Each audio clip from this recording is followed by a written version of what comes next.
Bienvenidos a este primer episodio del 2025, deseándoles a todos un feliz año nuevo, aunque ya sea febrero, no está de más. Y bueno, bienvenidos a Metáforas Móviles, su espacio seguro para la reflexión filosófica. Hoy, de entrada, nos metemos en un debate filosófico que sigue más vigente que nunca. Estoy hablando de ese debate entre Hannah Arendt y Judith Butler, la batalla filosófica que no sabías que necesitabas. Aquí vamos a hablar del cuerpo, pero como narrativa política. Vamos a explorar un poco cómo Hannah Arendt y Judith Butler han pensado la relación existente entre identidad, visibilidad y poder en la esfera de lo público. Cabe resaltar que este episodio surge de una ponencia que presenté el año pasado en las jornadas de reflexión filosófica de la Universidad Luis Amigó. Por allá en Medellín estuve 2 días presentando esta propuesta y aquí vamos a llevarla más allá. Me voy a preguntar cómo estas ideas nos ayudarán a entender el mundo actual. Y bueno, ¿qué tiene que ver todo esto con el auge de líderes autoritarios y la guerra contra lo llamado woke? Y bueno, en un mundo donde la política global está siendo reconfigurada por una nueva ola de liderazgos populistas y autoritarios, la discusión, la disputa por el derecho de aparición en la esfera pública se convierte en algo fundamental en el día de hoy. Y es que el regreso de Donald Trump a la Casa Blanca, celebrado en lugares como el Scranton Café de Budapest, simboliza la consolidación de una fraternidad global de líderes y liberales que buscan redefinir las reglas de la democracia. Por ejemplo, desde Javier Milei en Argentina hasta Nayib Bukele en El Salvador, pasando por Giorgia Meloni en Italia o Viktor Orbán en Hungría, esta nueva alianza de políticos de derecha radical comparten una visión donde el control del discurso público y la exclusión de ciertos cuerpos e identidades se convierten en herramientas de poder. Miremos un poco cómo estas dinámicas van a afectar el derecho de aparición y la participación política. Y lo vamos a mirar analizando las perspectivas de Hannah Arendt y de Judith Butler sobre el cuerpo como una narrativa política. Porque mientras Arendt nos invita a pensar el espacio público como condición de la libertad, Butler nos alerta sobre cómo la precarización y la exclusión sistemática de ciertos cuerpos limitan la posibilidad misma de existir políticamente. En un contexto como el que les acabo de describir, donde Trump, Orbán o Meloni lideran una guerra contra lo que llaman lo woke, es decir, atacando derechos de minorías y restringiendo la diversidad en la esfera pública. Tenemos que preguntarnos aquí, ¿qué sucede cuando la democracia ya no garantiza el derecho a aparecer? ¿Cómo repensar la resistencia desde la teoría política? Pero bueno, he estado utilizando la palabra, o mencionando más bien la palabra woke. ¿Qué es eso de woke? Y es que el término woke, que significa despierto o despertar, el término originalmente es utilizado en la comunidad negra de los Estados Unidos para referirse a la conciencia sobre la injusticia racial. ¿Sí? Y bueno, ha evolucionado hasta convertirse en uno de los conceptos más polarizantes de la política global. Porque su significado ha trascendido el activismo social y se ha transformado en un campo de batalla ideológico, la verdad. Para algunos representa la lucha por la equidad y la justicia social. Para otros es una imposición de valores progresistas que amenazan las tradiciones y la libertad de expresión. Estos líderes que les mencioné anteriormente, Trump, Orbán, Meloni, han convertido esta lucha contra lo que ellos llaman el wokeísmo en un pilar de su discurso político.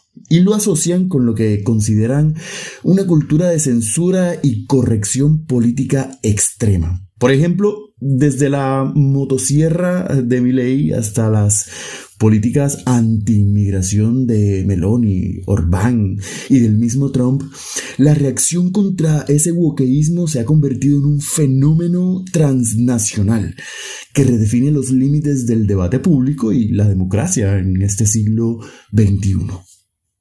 Entonces, para abordar todo esto, hay que realmente hacer una conexión entre la teoría política y los estudios de género. Y esa conexión la vamos a hacer a través de esa crítica que le hace Judith Butler a Hannah Arendt sobre el concepto de aparición, de derecho de aparición. Aquí vamos a encontrar que el cuerpo humano en su singularidad y expresión se convierte en una narrativa política crucial que de hecho influye en la formación de la identidad y la participación en la esfera de lo público. Vamos a tomar esa réplica que Butler le hace a Arendt para contrastar sus visiones y destacar sus diferencias fundamentales en cuanto a la construcción de la subjetividad política a través del cuerpo. Y con ello vamos a tratar de identificar cuáles son las implicaciones que estas diferencias tienen en la comprensión de los derechos y la ciudadanía en una sociedad democrática. En especial, relación con las demandas de libertad. Ahora, dentro del marco conceptual propuesto por Butler, es posible que se argumente y es posible defender que estas demandas de libertad se van a ver amenazadas por la lógica neoliberal que ha influenciado y reconfigurado la esfera pública, imponiendo, digámoslo así, normativas excluyentes al redefinir valores como la responsabilidad individual, porque resulta que este enfoque tiene efectos en las dinámicas económicas, sociales y políticas de los actores sociales, generando conflictos en la búsqueda del reconocimiento de ciertos sujetos y lastimosamente socavando en última instancia su derecho a hacerse visibles en el espacio público. Vamos a iniciar con el pensamiento de nuestra querida Hannah Arendt. Y es que la vigencia o actualidad de su pensamiento se manifiesta especialmente en lo que concierne a ese resurgimiento de la concepción de un mundo común como una brújula orientadora para nuestro pensamiento político y nuestra convivencia en las llamadas sociedades democráticas. Digamos que este renovado interés surge de una profunda sed de verdad, de justicia y una forma de vida política que se base realmente en la convivencia a partir de la construcción de acuerdos que se den no desde la violencia sino desde el discurso, desde la intersubjetividad que parece en definitiva insatisfecha por las grandes ideologías del siglo pasado. Arendt plantea una crítica muy fuerte a estas sociedades modernas al abordar la disolución del espacio público, que para ella es condición vital para la construcción de lo común. Lo que Arendt entiende por lo común abarca conceptos fundamentales como justicia, digamos el bien común y la construcción de la paz. Todos ellos pilares esenciales de una sociedad democrática y humanamente comprometida. Pero, ¿de qué va esa crítica? Básicamente radica en la constatación de que en las sociedades modernas este espacio público se ha ido desgastando gradualmente, dando paso a la fragmentación y al aislamiento de los individuos. De hecho, la importancia que la modernidad más bien da a lo privado implica ausencia de la compañía de los demás. La preocupación por los asuntos entre los hombres se ve reemplazado por una preocupación y publicitación de aquellas cosas que sirven a la supervivencia del cuerpo, de la vida. Es decir, la necesidad básicamente que siempre estuvo al margen de la política, ahora ha conquistado este espacio público dando paso a lo que ella denomina la esfera de lo social. Para ser más preciso, cuando Arendt analiza la condición humana en ese libro que lleva este nombre, y allí ella distingue entre las tres actividades que componen la condición humana, es decir, la labor, trabajo y acción. Ella tiene en mente ofrecer una estructura conceptual para entender cómo diferentes actividades humanas afectan nuestra experiencia de la libertad, de la participación política y de la vida en comunidad.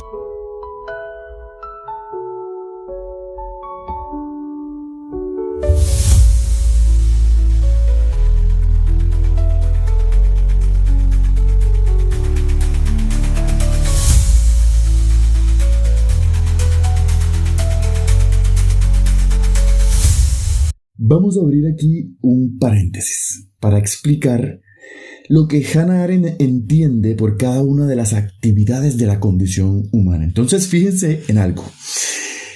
La labor se refiere a esas actividades relacionadas con la necesidad de subsistencia básica.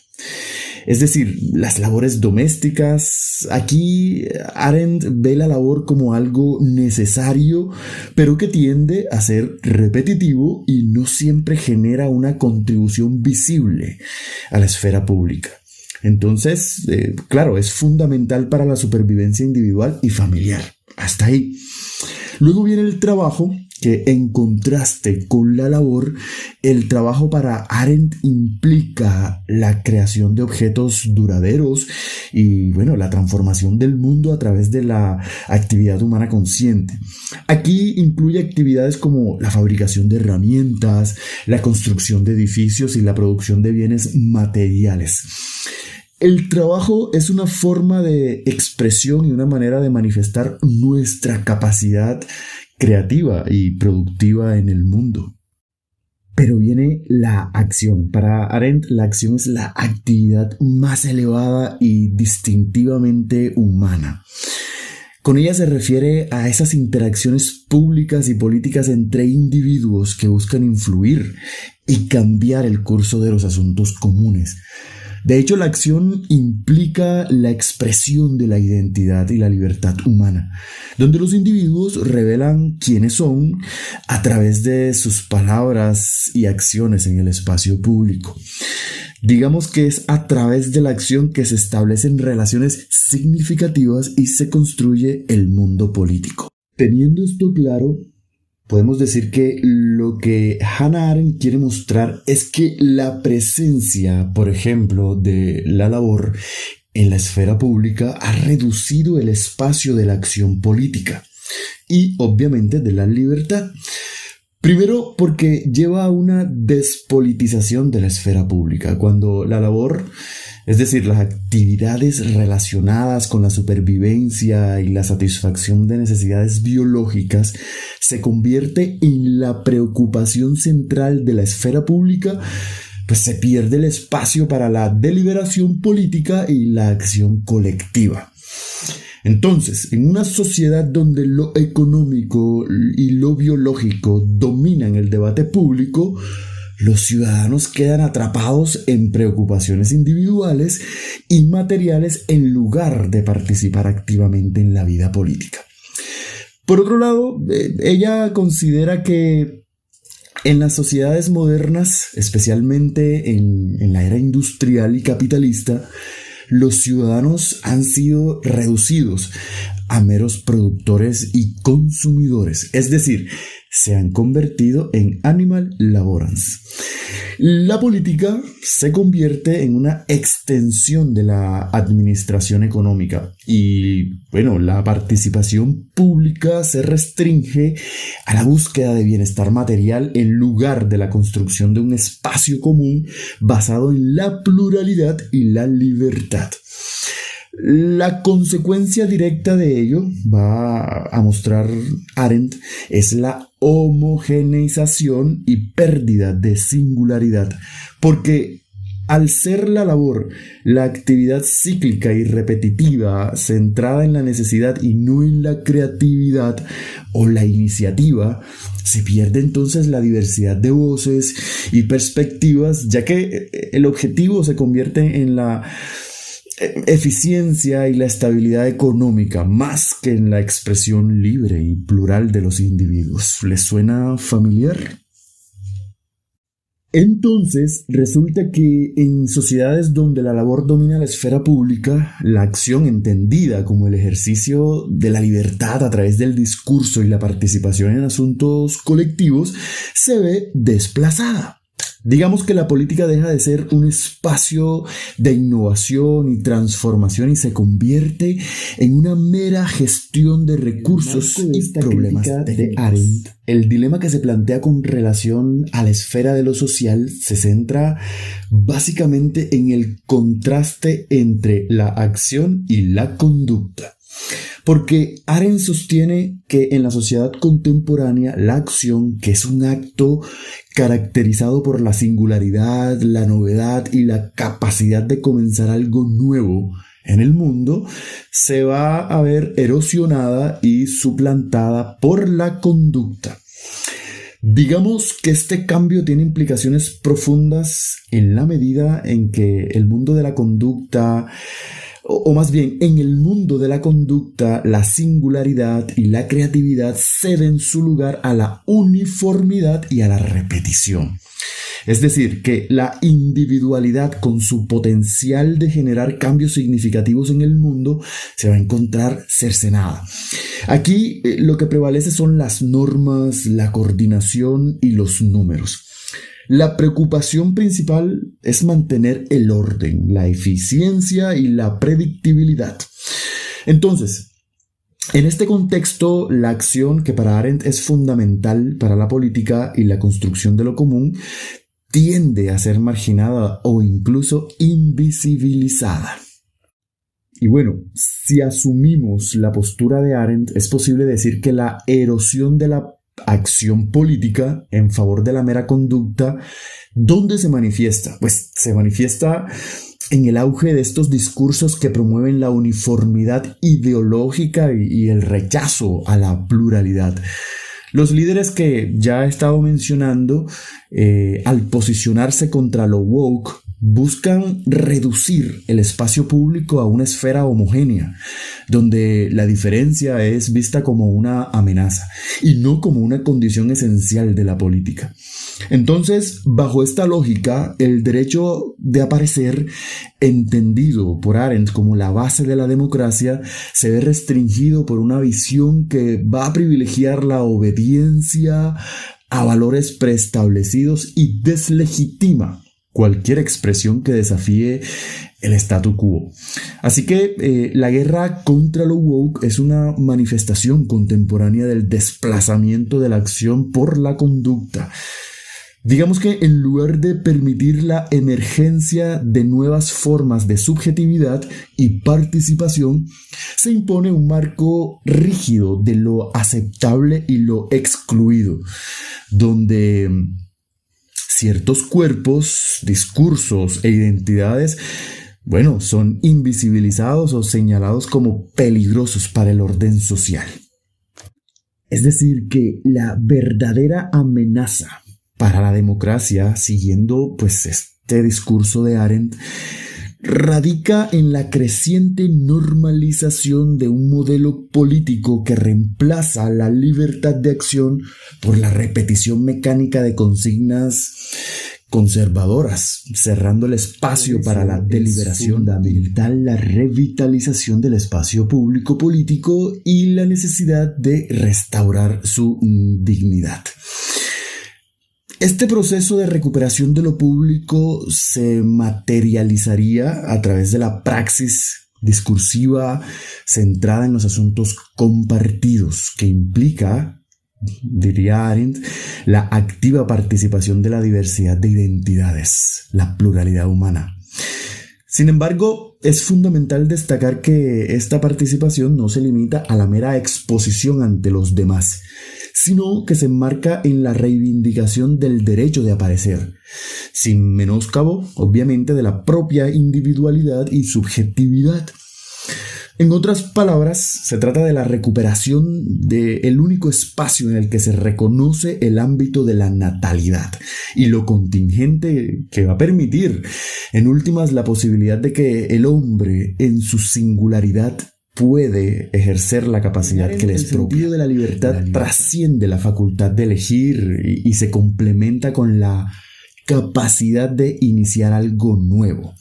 Aquí, pues la categoría de la natalidad, de iniciar algo nuevo desde la acción, digamos que se vincula con la construcción de un mundo común que a su vez se relaciona con la búsqueda de un mundo basado en la justicia y una forma de vida política centrada en la convivencia.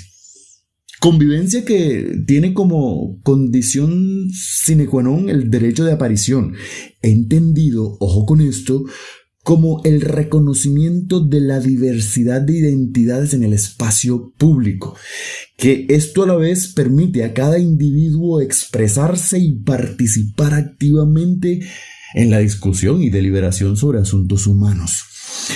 Digamos que este derecho no solo implica la visibilidad de cada individuo, sino también la preservación de su individualidad. En otras palabras, el derecho de aparecer significa la posibilidad de manifestarse en el ámbito político sin renunciar a la propia singularidad, reconociendo así la natalidad y lo contingente de cada ser humano. Es decir, que el espacio de aparición se configura como ese escenario donde tiene lugar esta participación y deliberación. Digamos que en el espacio de aparición es donde la diversidad de identidades se encuentra, se expresan, interactúan y contribuyen a la construcción de este mundo común. Claro que Arendt no lo ve realmente como un espacio tangible, sino más bien es un escenario donde se pueda establecer el discurso en plena libertad. Digamos que la organización de este espacio público como lugar de deliberación y concertación es crucial para abordar la crisis de la política y su dignificación, ¿sí? En este contexto, Arendt enfatiza la importancia de la acción y el discurso como medios de hacerse visibles para los demás. Entonces, aquí acción y discurso no son meros instrumentos de comunicación, sino una manifestación de la natalidad humana, de modo positivo, o sea, un modo positivo de ser libre y de contribuir a la construcción de un muy revelador e interesante, pero aquí entra en escena Judith Butler, porque ella se percata de algo fundamental. Para ella, la rigurosa separación entre el ámbito privado y el público que hace Arendt conduce a la exclusión del cuerpo como parte fundamental de la acción política y, bueno, de la búsqueda de justicia. Ella nos asegura que esta estricta y tajante distinción impide la comprensión, por ejemplo, de las manifestaciones públicas, de las protestas y la ocupación del espacio público como formas de actividad política, en la medida en que no se reconoce que los cuerpos actúan y hacen peticiones de justicia, en muchos casos incluso por establecer ese espacio de aparición. Y bueno, como ya mencioné, en el pensamiento de Arendt, actuar es mucho más que simplemente hacer cosas. Es el momento en que realmente somos libres y nos conectamos con los demás en un espacio compartido. La acción es lo que nos permite cambiar el mundo, empezar algo nuevo y participar en la vida pública. Pero aquí es donde la crítica de Butler es importante, porque para ella, Arendt no toma en cuenta que esa capacidad de actuar no ocurre en el vacío, sino que depende de la vida misma y de las condiciones que la hacen posible. Es decir, antes de poder ser libres y participar en la sociedad, necesitamos cosas básicas: seguridad, estabilidad y reconocimiento. Para Butler, no podemos separar la acción de las realidades materiales y biológicas que sostienen nuestra existencia. Y recuerden que en Arendt estas cuestiones relacionadas con la labor, con la necesidad, con lo biológico, quedan por fuera de lo político, son prepolíticas. En pocas palabras, si alguien no tiene garantizadas sus necesidades mínimas o si su identidad es sistemáticamente invisibilizada, difícilmente podrá ejercer esa libertad de la que habla Arendt. En otras palabras, Butler señala que el ser humano, como una criatura biológica que es, tiene la capacidad de actuar precisamente debido a su dependencia de otras criaturas y procesos de la vida que Arendt excluye de su concepción de lo político. Esta dependencia con la vida y su entorno es esencial para comprender la capacidad de los individuos de interactuar y actuar en el mundo. Por eso Butler destaca que la acción política no puede separarse de la interconexión con otros seres vivos y los procesos vitales que rodean a la humanidad. No es posible para ella desligar la acción de los procesos de la vida porque son su condición de posibilidad y constituyen el objeto mismo de la reflexión y de la acción política. Es decir, como agentes, nuestras metas políticas a menudo chocan con el sistema económico y político establecido. Y este conflicto surge porque el sistema existente suele socavar las condiciones básicas de nuestra propia existencia. Por lo tanto, es esencial reconocer la interdependencia intrínseca de la vida humana como punto de partida para luchar por objetivos políticos significativos. Entonces, este reconocimiento de nuestra interdependencia no solo es fundamental para la lucha por metas políticas, sino también para la creación de las condiciones necesarias que permitan el actuar. En última instancia, la vida humana requiere una infraestructura material sólida que respalde la acción. La interdependencia no solo se refiere a la necesidad de reconocer que nuestras vidas están entrelazadas, sino también a la necesidad de crear las bases materiales que permitan la participación. Para ya ir finalizando con todo este embrollo, si bien Arendt considera que la dependencia de los procesos vitales se sitúa en un ámbito prepolítico y está vinculada con la necesidad en vez de la libertad, en el sentido de trascender lo dado y comenzar algo nuevo, Butler plantea una crítica fundamental a esto porque para ella esto excluye el cuerpo de la esfera de la acción política y pues no permite que se lo reconozca como un sitio de expresión y discurso genuino.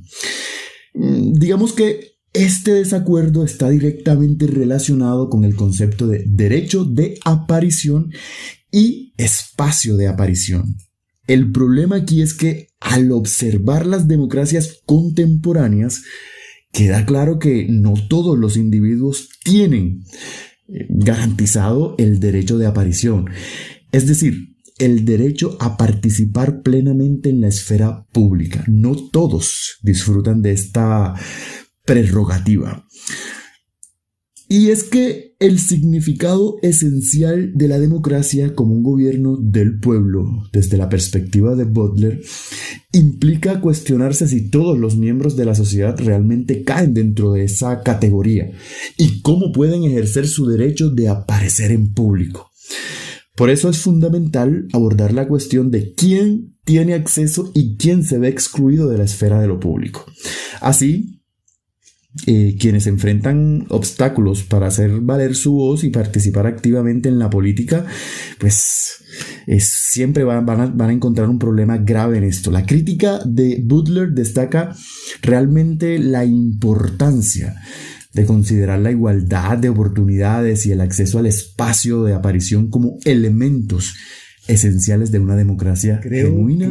Y el pensamiento político de Hannah Arendt y la réplica que le hace Judith Butler ofrecen una orientación sobre cómo ampliar la democracia y luchar por las metas políticas que demanda nuestro tiempo. Y es que la concepción de Arendt sobre el mundo común y el derecho de aparición enfatiza la importancia de la acción y el discurso como medios de construir un espacio público político, pues que permita la deliberación y concertación informada sobre los asuntos comunes de una sociedad democrática y humanamente comprometida. Arendt nos presenta una perspectiva que, subraya la importancia de reconstruir y revitalizar el espacio público como escenario para la construcción de ese espacio común, espacio del discurso. Y de hecho creo que su crítica a la disolución de este espacio público y la erosión de la acción en favor de la conducta destaca la necesidad de restaurar la dignidad de lo político y promover realmente una praxis discursiva en la esfera pública.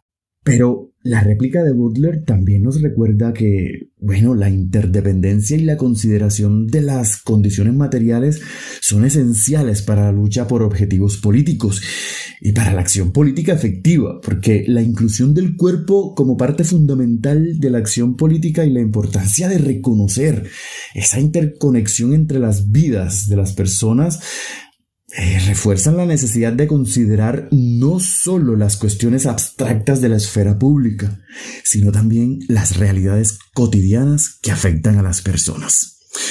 ¿Y tú, qué piensas? Si llegaste hasta aquí, gracias y comparte con quien creas le pueda interesar. Chao.